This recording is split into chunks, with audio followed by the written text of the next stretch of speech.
Welcome to On Health with Houston Methodist. I'm Zach Moore. I'm a photographer and editor here, and I'm also a longtime podcaster. I'm Katie McCallum, former researcher turned health writer, mostly writing for our blogs. And Katie, what do you know about the pelvic floor? I know that I hear about it a lot more commonly these days than I feel like I used to, or that people used to. I do Pilates, and basically every Pilates class, we talk about the pelvic floor. We talk about doing pelvic tilts, and they're always like, we do these so we can build a strong pelvic floor. That's the beginning and end of everything I know. I know nothing else about it. Well, I know we have a pelvis. I know that. And I know that it apparently has a floor. It's one of these areas of your body that it's kind of out of sight, out of mind, right? Because, I mean, you go to the gym for leg day. That makes sense, right? Yeah. You go to the gym for pelvic floor day, right? I mean, I don't know. Like, that's kind of maybe why it's not at the top of our minds for exercise and health and that sort of thing. Yeah. I mean, I think even those other, quote unquote, invisible sort of bodily parts or organs like your heart or your lungs or your digestive tract, like, you know what they do. Yeah. You have a firm grasp on the importance of these things. Yeah. Like, need my lungs to breathe. Mm-hmm. It is interesting. Like, this thing is being brought up kind of a lot these days. Mm-hmm. Like, why are we hearing about it more? And should we have always been talking about it?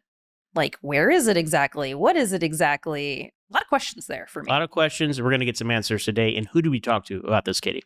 We talked to Dr. Danielle Antosh. She is a urogynecologist here at Houston Methodist, so she is the perfect person to help us understand our pelvic floor.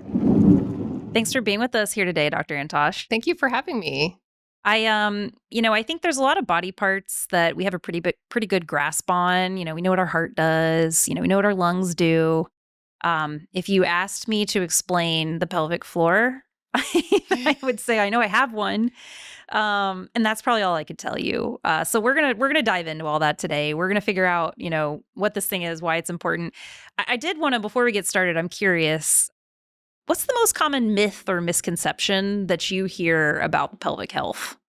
Well, there's quite a few, but I would say in relation to your pelvic floor, there's two common myths or misconceptions I hear a lot about. The first one is that you're only going to have a pelvic floor issue if you've had vaginal childbirth. That is not true. A woman can have a pelvic floor problem or issue if they've had C-sections. And I even see it sometimes in women that have never had a pregnancy or childbirth before. So I would say all women potentially are at risk of having pelvic floor problems or pelvic floor disorders in their lifetime. So we should all be listening.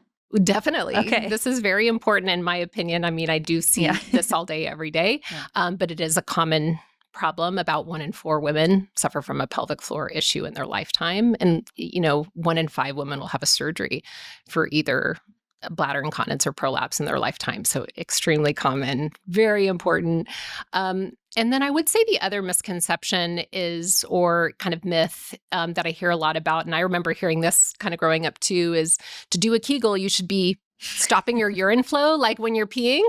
And I would say, although that is the correct muscle to Kegel, it's probably not good to do it when you're peeing and urinating, just because it's interfering with what your bladder's trying to do. Okay. So to just generally not do that. Okay. I'm not surprised Kegels have already come up. We're going to touch on them some more. But Definitely. I think that's the other thing I would say if you asked me to talk about pelvic health would be something about Kegels. Yes. Can't tell you how to do them, but I can tell you I've heard about them. Yes. Okay. So obviously we need to set some foundation here probably first. I want to start with a really simple question. Well, simple in that it's only a few words. The question is, what is the pelvic floor? That is a great question. And I would love to show anyone watching a model here if I can grab this. Yeah. So for our listeners, Dr. Antosh actually has a model of the pelvis, and we're going to look at it. Yes. So everybody has this similar anatomy, except for obviously women, we have different organs inside the pelvis, but everybody has a pelvic bone and a pelvic floor. And so our pelvis has several pelvic bones that basically support our hips, the rest of our bodies. And these are also important to the pelvis is the pelvic floor muscles. And that's really what's considered the pelvic floor. So basically you can see below, this is kind of looking to the front of someone's body here, and our hip bones here. This is where our legs would come out. And here you can see below is part of the pelvic floor. It's a lot of muscle. It is a lot of muscle, and it's very important for not only our, control of some of our bodily functions, such as bladder and bowel. It's important for other daily activities, but it supports the organs in our pelvis. Yeah. It supports the bladder. It supports our rectum. And as you could see from the other side, our bladder here, the uterus is here, and then the rectum comes through here. Just opening up the pelvic floor, you can see here is the pelvic floor muscles are almost like a bowl of muscles that wrap around these organs in our pelvis and help to support them so they don't fall down and out, and so also that they function correctly. Yeah. When we need to hold our bladder, when we need to hold our bowels, they're all important for that. So it's a very, big group of muscles, different muscles that go inside of our pelvic bones to support those organs. And specifically for women, as you can see here, there's a vital part to support the bladder, the uterus, and the rectum. Okay. So that's what the pelvic floor is. It's a group of muscles that help support those organs and also help us with our, bodily functions. Is that, I guess, so that's super helpful because I would not have thought, I liked your analogy that it's like a bowl kind of holding something. That's already really helpful. I mean, do we have many muscle groups that are like a bowl like that, or like a net or a hammock kind of thing? It's pretty much a very unique part of our bodies. And especially since, we spend a lot of time upright and standing, with gravity, it's a very important structure to help keep things where they should be. Okay. Interesting. Thank you. And of course, certain things like childbirth can cause some trauma there or things to change and other things as well. Yeah. Absolutely. To that end, you mentioned it's important with some daily activities. What are kind of, if I'm going about my day today, when was I using my pelvic floor that I might not have even realized? Yeah. So I think just some of the really important vital activities that we're not even really thinking we're using them for is when we urinate. So first of all, they're important when they're contracted to hold it in. Okay. When it's full, and you don't want, you want to hold it to the bathroom. Right. But also they intentionally relax when you're urinating. Also, when you have a bowel movement, when you need to hold it to go to the bathroom. So bladder and bowel control, it's very important. And with our reflexes and our brain telling us, okay, now it's okay to do these bodily functions in the bathroom, it's important for those to relax. So those are two very important things. The other, important thing is with sex. So these muscles are very important for sex. And so really they're important. They are very important in the sexual response and also during orgasm to increase pleasure. So it's very important that we have healthy and strong muscles.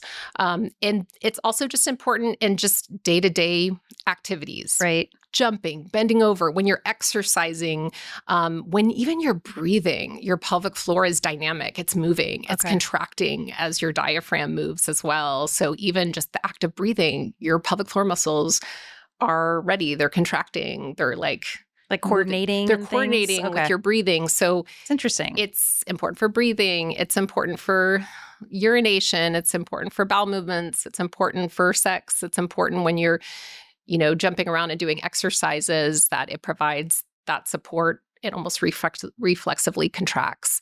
So pretty much almost everything. You kind of answered another question I had, which was who should care about their pelvic floor health? And I mean, maybe who's not the right. You started off with this myth that you don't really need to care unless you've had a vaginal birth. I think generally I've also kind of heard that you really only need to care till later in life, or as you mentioned, after vaginal birth.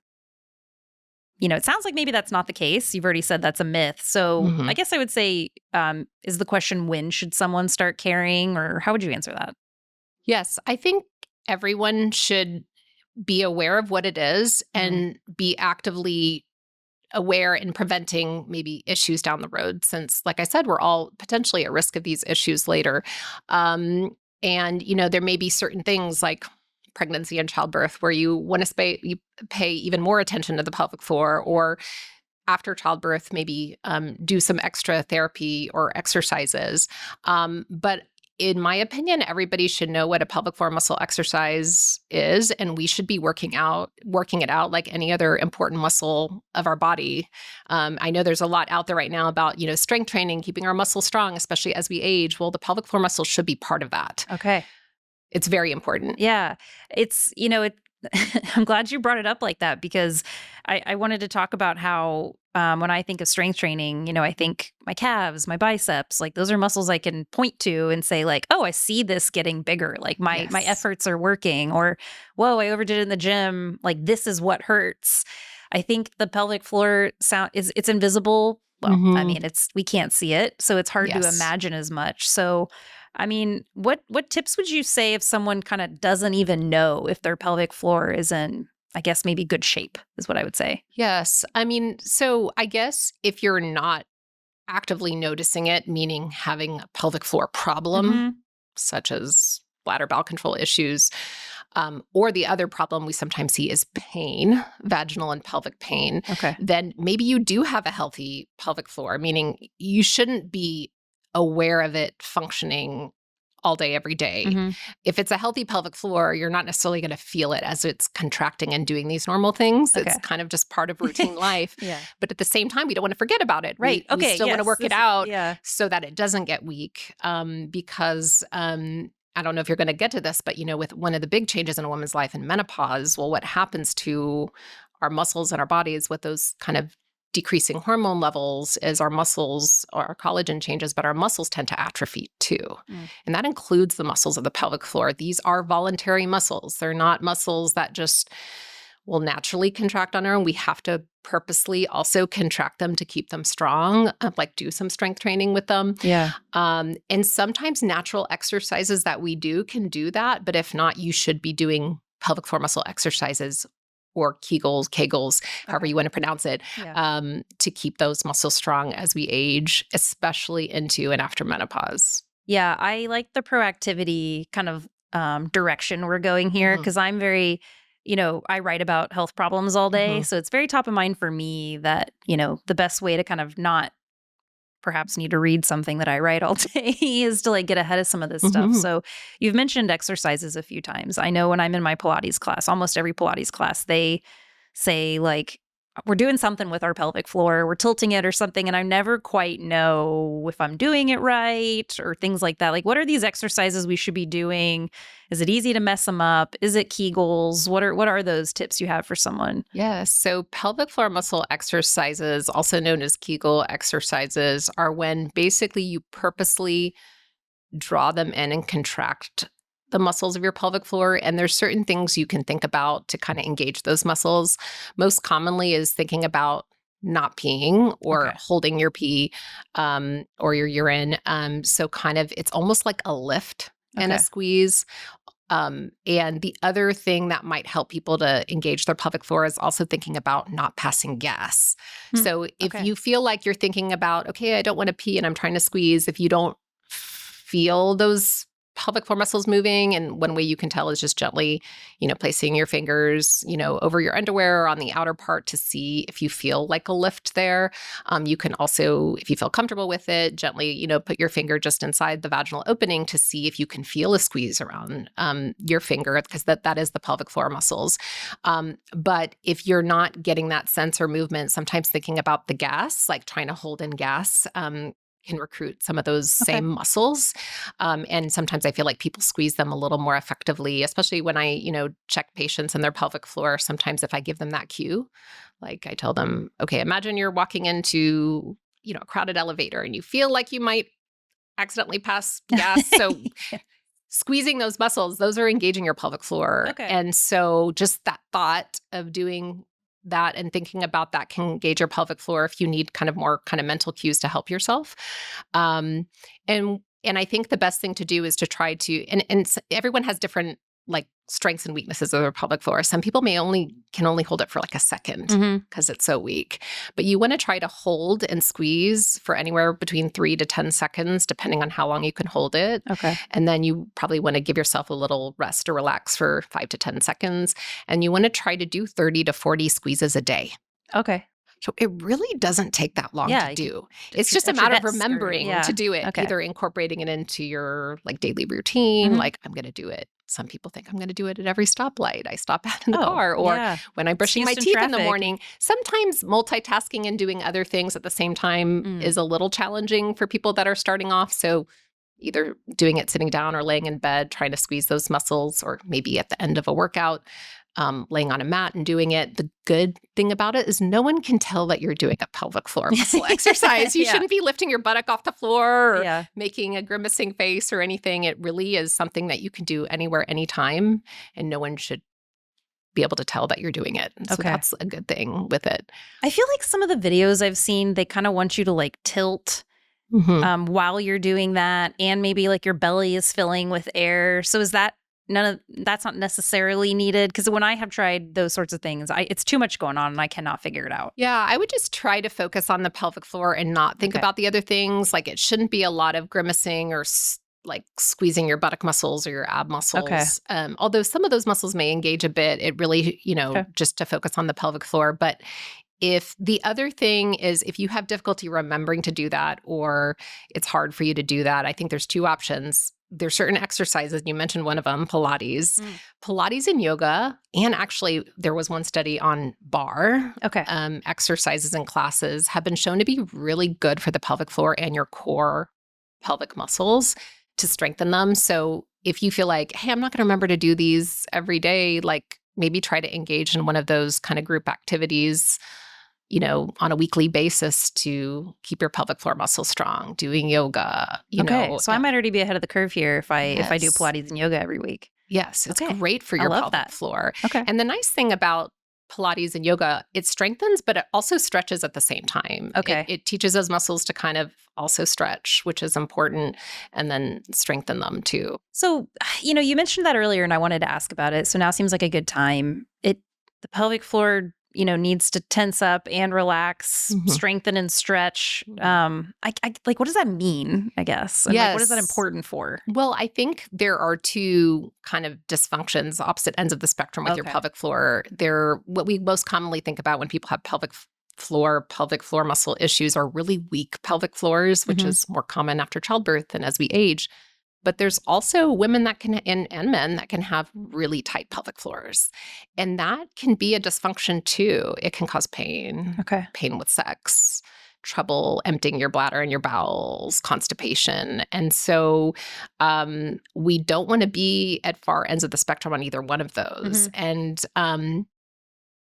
sometimes it's difficult to determine why people have really tight pelvic floors, but you do see it more in really strenuous athletes. Yeah. Maybe in someone that has had some pelvic trauma, either from, some type of accident or surgery in the past, or they have some other type of pain process going on in their abdomen and your pelvic floor muscles just react by getting all tense and tight. That can also cause dysfunction.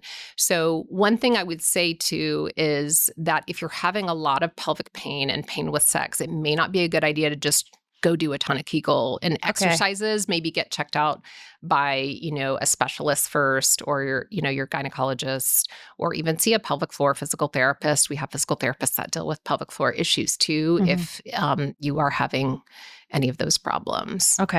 Yeah, I think I think we'd need probably a whole episode to go through the different pelvic health conditions and treatments and things. But could you give us sort of a broad umbrella overview of, what are kind of the symptoms when something's going, if a listener right now is like, oh, hey, I see myself in this conversation, like what should be that sign that, hey, it's time to come in and here's kind of the list of things that we might want to rule out? Yes. So again, the 2 main dysfunctions, having a very weak pelvic floor or having a very tight, too tight, non-relaxing pelvic floor. And so if it's very weak, women may start experiencing, and men, difficulty with their bladder control. So you might start seeing some incontinence, urinary leakage, with cough, laugh, sneeze, exercise, sometimes more of an overactive bladder in terms of like, I can't make it to the bathroom. I start leaking on the way to the bathroom. I can't hold it in. Or a lot of urgency, frequency to rush to the bathroom a lot. And then sometimes with really weak pelvic floors, women may notice prolapse, which is when the vaginal walls can start dropping down and feeling a bulge coming out vaginally. Wow. So obviously if you feel or notice something there, that's another reason to get checked out. And then in people that have really tight pelvic floors, I would say it could be more pain related. So again, chronic lower pelvic or vaginal pain, bladder pain, feeling like you have a bladder infection when there isn't one there. And then, really a lot of difficulty peeing, like you can't empty your bladder, that sort of thing. And sometimes just even the bowel dysfunction. I mean, I know constipation is really common, but if it's not getting better with the things your doctor is telling you, maybe it's a pelvic floor issue. Gotcha. I mean, this might be difficult to sort of answer, but when we say pelvic pain, are we thinking like sharp pains or just dull ache, feels like you're bloated? Or, I mean, I hear about bloating a lot. Is bloating different than the pain you're talking about here? Yeah, probably not as much bloating as just a lot of, the pain can, and the way people describe the pain can really vary. Okay. So it's not just one type of pain, but a pressure-like pain or a pulling or a cramping or a dull-like ache or pain is common for people to describe it when they have really pelvic pain where their pelvic floor muscles are in spasm. And like I said, if you're having like a pain process going on in the belly, even if it's not related to the pelvic floor then tightens up, and then that can cause more pain. I see. Okay. Also, just a tight pelvic floor can cause pain on its own. So I would say if you're having pelvic pain and it's persistent and not getting better, to get checked out by a specialist to see what's going on, what's causing it, and then to see if your pelvic floor is, part of the problem. Okay. Gotcha. You mentioned I think 1 in 5 women will need surgery for this in their lifetime. So that sounds like one of the treatments. What are the other kind of treatments? Is it common to kind of go straight to surgery, or are there things people can try first? Yes, there's many conservative things that they can do. That's why I think talking about this is so important, since we know this could be a problem, to be proactive with keeping our pelvic floor strong and active and healthy. But in someone that's already suffering from some of these issues or weak pelvic floor, we have definitely exercise and also some bladder retraining methods, very conservative treatment options we can offer. We have physical therapists that are very specialized in this area that can help patients work through how to get their pelvic floor muscles going. Some people, they try to do Kegels and they just can't get the sense of where they are, how to do it. And there's even like more kind of like wearable devices that can help you determine where your pelvic floor is and how to get it stronger. Yeah. There's a lot coming out with that. I've seen some of those where they'll sit, it's like virtual, I think they called it like virtual pelvic physical therapy or something. Yes. I've seen ads for them. So yes. That sounds interesting. So there's many different ones out there. I can't say one is necessarily better than the other. It's just a matter of like, what's going to help you pay attention to pelvic floor and get it stronger. If you feel like you would be more on top of things to have, something that you can put there and monitor your strength and remind you to do it. There's also like just apps on your phone that can help you with your pelvic floor. That you can download that can kind of remind you on what to do, how often to do them. So I think it just varies based on like what's going to work for you in your day to day. To wrap up here, another question for you, sort of like what we asked at the beginning of myths and misconceptions. I'm curious, is there one thing you kind of wish people knew earlier about their pelvic health? I hear it almost every day, that when women come to see me that have a pelvic floor issue, they usually say, I just don't know why more people aren't talking about this, that I didn't hear about it earlier. I will say, in and around things like childbirth, which can be a big risk factor for this. There's a lot of other things going on. You're dealing with a newborn and you're like, oh, this is probably normal that, I'm leaking and that sort of thing. And you kind of put things on the back burner a little bit to take care of, your child. But I really think you should focus on that. And if it's a persistent issue, get help for it, because these are the same issues that will creep back up later in life. And so I think being aware of it and conscious of your pelvic floor, I think knowledge is key. Knowing your anatomy, knowing these are issues that can happen later in life will just help us as women seek care when we need it, when we're bothered. Because that's what it really comes down to, is when you have an issue and you're bothered, seeking treatment. There's specialists for this, but also the preventative strategies. Other preventative strategies, avoiding constipation, avoiding a lot of weight gain is a big one, and then just keeping your pelvic floor muscles strong. Gotcha. I love that you brought the diagram, and I would encourage our listeners who didn't get to see it to either try to go watch this and look at it or go look online. I've watched a lot of videos about how to do Kegels. They've never just shown me that it's a bowl-like muscle that I feel has kind of connected all the dots for me. I've been thinking of it like a piece of paper or something. It's a flat structure. Yeah, somewhere in my body. Whereas now I don't know, just that unlocked a whole new kind of understanding for me. So thank you for the knowing your anatomy tip. I think exactly what I needed, at least. Yes. And it's it's really, our bodies are amazing. It's an amazing structure on what it does. Yeah. It's that it functions all the time. And there's a lot going on in this model. There's a lot going on. Can't see when it got brought in the room, I was like, whoa, what's that? The body is amazing. The body is truly amazing. Any last thoughts or anything else you want to leave listeners with here today? I know we really appreciated having you on. Yeah, I think the only other thing I would say is it's not wrong to say, do your Kegel exercises to treat this, but I do want you all to know that if that doesn't work and you're bothered by an issue, there are more treatment options out there. It's not the only option to help these pelvic floor issues that women and men have. There are certainly specialists that can help. Physical therapists, conservative treatments. There are more aggressive treatments too, and they're minimally invasive, but there's plenty of options out there. But it's a good place to start. Okay, awesome. Well, this has been really great. I have definitely learned a lot. Thank you so much for coming on the show today. You're welcome. Thank you for having me. So, Katie, pelvic floor name is kind of misleading, right? Because I think two-dimensional, flat, right? Right. But it's not what the pelvic floor is. No, it is a bowl shape, which I agree with you is not what I think of when I think of a floor. Yeah, I think all of our listeners probably heard me kind of lose my mind and just when she pulled out, the model. Right. And it's a bowl of muscles, essentially. That is not where my mind was going when we were talking about what the pelvic floor is.